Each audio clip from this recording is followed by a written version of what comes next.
Well, hello to all my physics pals. Paul Lake here with another physics problem solved. This is the channel where I solve the physics homework problems provided to me by my tutoring clients. Take a look at the video description for a way to get in contact with me if you need a private physics tutor.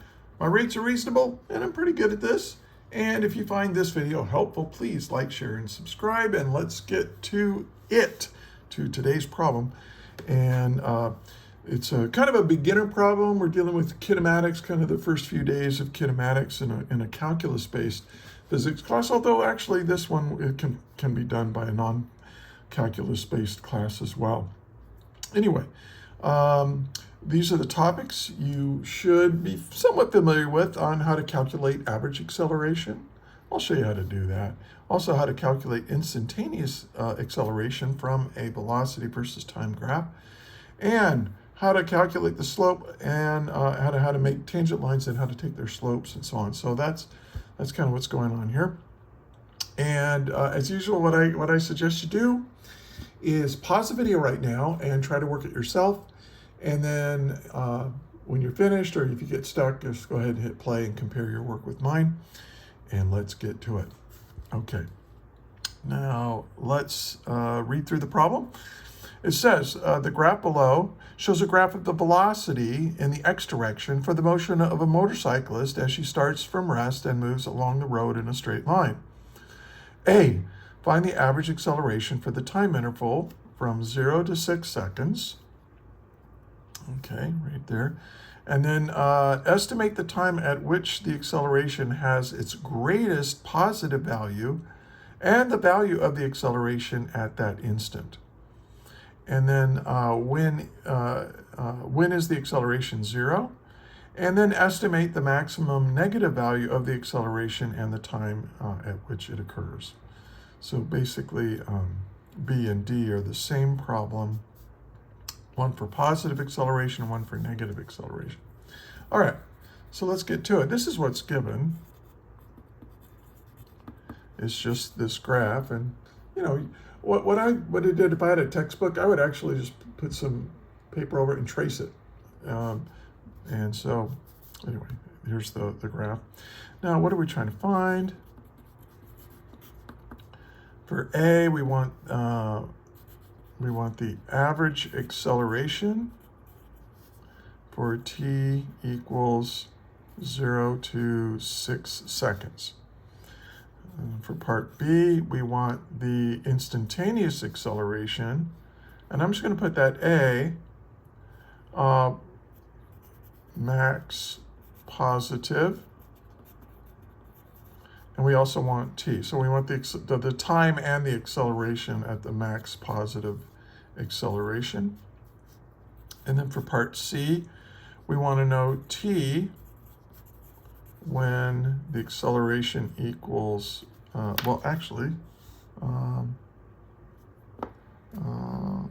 is the acceleration 0? So time when acceleration equals 0.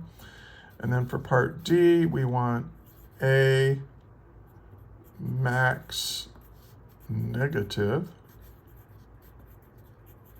and we want T for that as well. Okay, hopefully that's clear. And by the way, writing out a problem like this, when you're doing it, use pencil and paper. Don't do everything on a computer screen. And then write it out. Write down what's given. Write down what you're trying to find. Try to express it in terms of the variables we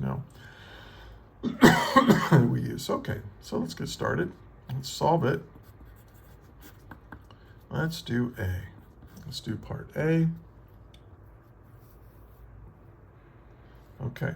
Now, find the average acceleration for the time interval between 0 and 6 seconds. So we want average acceleration.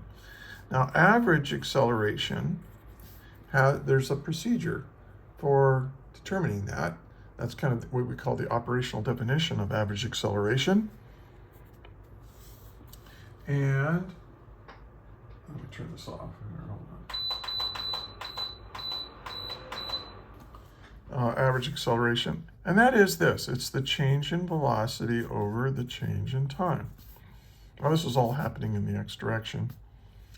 And so for the change in velocity, what is this? Is t final minus t initial This is v final minus v initial for the, for the times. And then we're going to pick this up off the graph here. Well, what is v final? Well, actually, let's do time first. T final is given to be 6 seconds. And the initial time is given to be 0 seconds, right? There's between 0 and 10 seconds. So this is my initial time is when t equals 0. And my final time is t at 6 seconds for this part right here.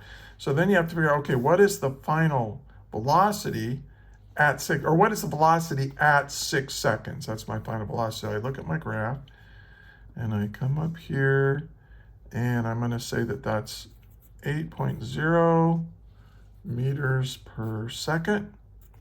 And then what is it at 0 seconds? Looks like it's 0 meters per second.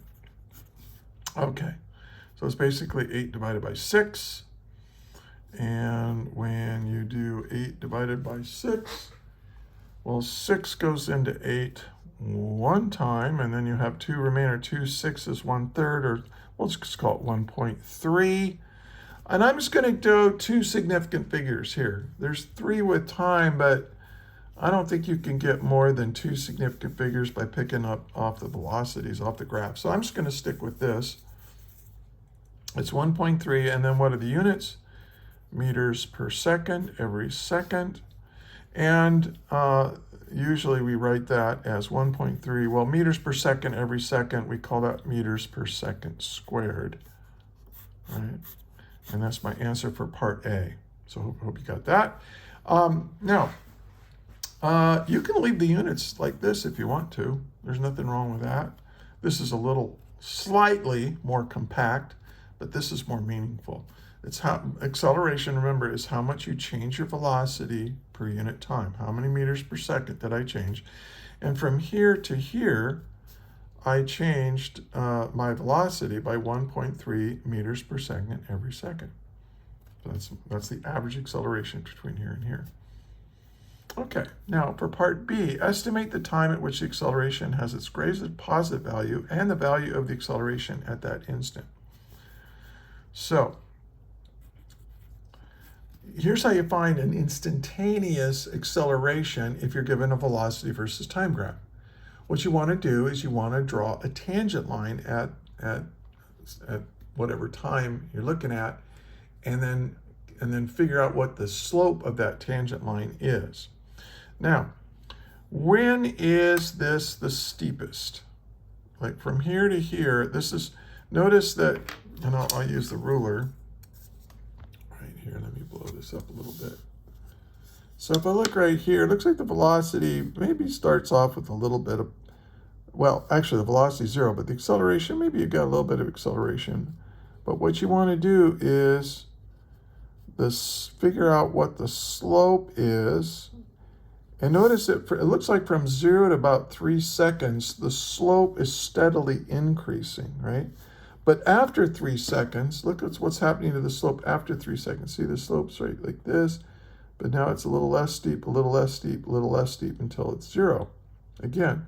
So it's getting more steep, now it's getting less steep. So the steepest part is right here. So I'm going to say that this happens at t equals 3 seconds. So that's one of my answers, right? Because it wanted to know the time of the maximum positive acceleration. That's the maximum positive slope. Remember that acceleration is the slope of a velocity versus time graph. And now what I'm going to do is I'm going to try to figure out what that slope is. And it's kind of tricky because that's at a point of inflection. But I don't know, it looks like it's about like this. And I actually draw the tangent line. So the tangent line is not the graph. You know, this is the graph of the data of velocity versus time. But with this line right here, I'm going to figure out what the slope of that line is. The slope of the tangent line is instantaneous velocity. I mean, instantaneous acceleration. We're dealing with acceleration here. So acceleration at 3 seconds is going to be the slope of the tangent line. That's delta x over delta t. I'm sorry, I keep doing that. Delta v, the change in velocity is my the rise over the run, right? So the rise is a change in velocity, and this is a change in time. Okay. Now now the way you do it, it's very similar to figuring out the average acceleration, right? Because we figured out a change in velocity over a change in time. That's what we're doing here. But this was for connecting 2 points that are actually on the graph, or like the slope of this line right here, from here to here. And that gives me the average acceleration. But this gives me the slope right there. So so I'm going to say V final minus V initial over T final minus T initial. And now looks like, oh, look, right here. At 1 second, it's right there. And then, I'm going to pick 2 points on here. And maybe I'll pick this point right here. Okay, so I'm going to figure out what the slope is there. And so what is the final time? Well, from there I picked 5 seconds. And then what was the initial time? I'm going to say that's 1 second. And then now what was, at 1 second, I'm going to say this line crossed 0 meters per second. But what is it at 5 seconds? What is that velocity on the tangent line? Okay, what is this? Well, this is 9. This looks like about 8.2. I'll say 8.2 meters per second. And so now I'm going to get my calculator out and figure out what this is. So 8.2. This is 8.2 divided by, and then 5 minus 1 is 4. So we're going to divide that by 4. And I get 2.05. 2.05 meters per second squared, or meters per second every second. And so now, is this the right answer? Is this the exact? Well, remember, this is an estimate. I probably should round this off to like 2.1 or something like that. So, but you know, if you're doing it the right way and your answer's a little off, these last maybe digit or two are a little bit different than you know, what you might, than what the back of the book says or what your professor says, I'd still give you full credit. I mean, I had students do problems like this. I'm a retired teacher, and I had students work problems like this. And you know, if this is what you got from here, I'd say okay. Okay, now let's do part C. And we want to know, for part C, we want to know the time when the acceleration is 0. Now, the acceleration is 0 when velocity isn't changing with time, which means that your delta V over delta T is equal to 0, which means the slope of your velocity versus time graph is 0. And where on here is that slope 0? Well, first of all, you can see right here. Look, right there. Right there, the slope is 0. Right? So I would say this is 0 slope, and that happens at 6 seconds. So A, the acceleration, equals 0 when T equals 6 seconds. Okay. Now, there's another place. Look right here. Now it kind of bends right here. Let's blow this up and really look at this graph. If you look at 10 seconds, right? It's still got a little bit of slope there. So I would say, but right about here, it looks to me like there's no more slope. It looks like a horizontal line starting about right here. And again, this is an estimate, right? It even said in the problem, give an estimate. So it might be a little bit off, but I'm going to say, well, see, this is 11. Looks like about 10.4. So I'm going to say when T is greater than or equal to 10.4 seconds, the acceleration is 0. At least maybe from 10.4 to 12 seconds, because we don't really know what's happening after that. But well, I'll just express it. Oops, sorry about that. I'll just express it like this: the time is greater than 10.4 seconds, 0. All right, one more little part to do. And now we already kind of know, we already did this, right? We want to know when and where, or when is a negative acceleration have the greatest magnitude, and at what time does that happen? And so that's when this, see, look at this slope right here. See how this slope, see, the slope is the acceleration, and it's getting steeper and steeper and steeper and steeper and steeper until right about here. And then I'll switch down here. It gets less steep and less steep and less steep and less steep. So the maximum steepness, looks like it's happening right about here, roughly 8 seconds. So that means I'm going to draw a tangent line there. Hard to draw a tangent line at a point of inflection, so you just kind of do the best you can. So there's my line. And so I'm going to say that this happens at t equals, what did I say, 8 seconds, or approximately 8 seconds. And now let's figure out what the slope is there. The acceleration at 8 seconds. That's delta v over delta t. Not of the data itself, but of the tangent line, okay? I really want to emphasize that. When you're using a graph, a velocity versus time graph, to figure out what instantaneous acceleration is, you don't necessarily pick points off the graph itself. You pick points off the tangent line and figure out what the slope of the tangent line is, okay?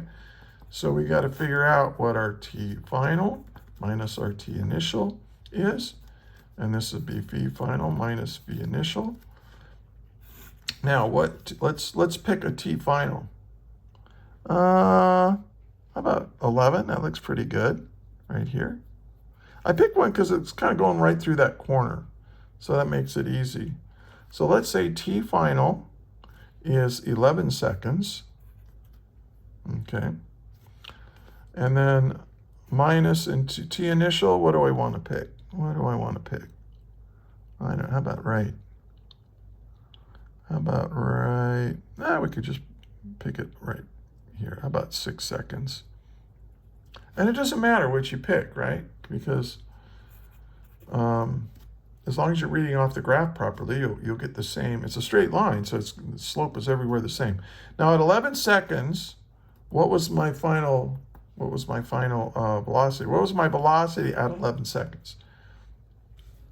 Now, not the velocity of the graph, right? You're not going to read off this graph, which was, it's less. It's right about here. It's slightly more than 2.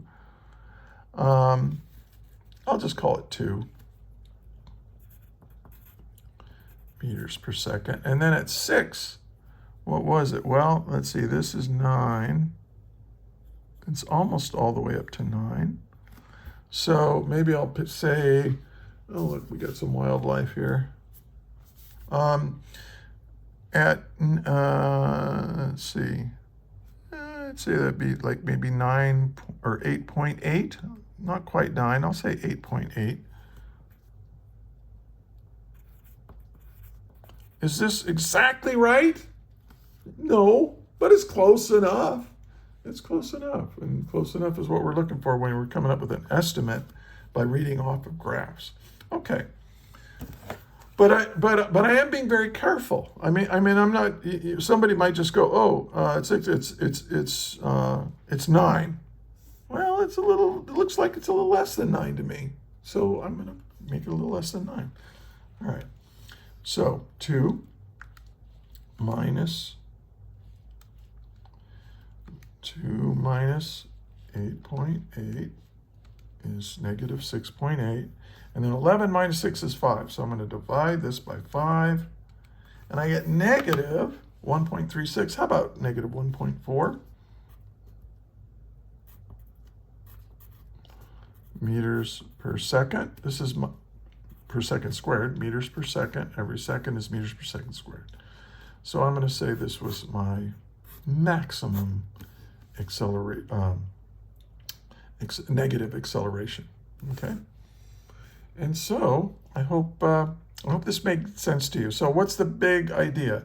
If you want to find average acceleration, you just pick 2 point, figure out what your times are, and then pick those points off the graph itself, what you see on this little brown colored line here. All right.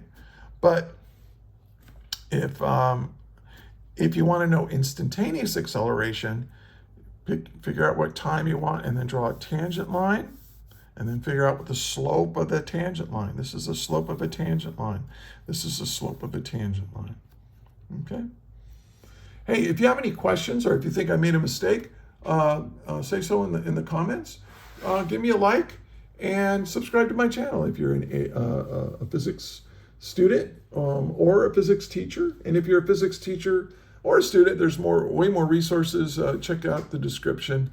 And I have a lecture for this. I have other problems similar to this. I have worksheets that teachers can use. So yeah, and thank you very much for watching. And until the next one, may the net force be with you always. That is all.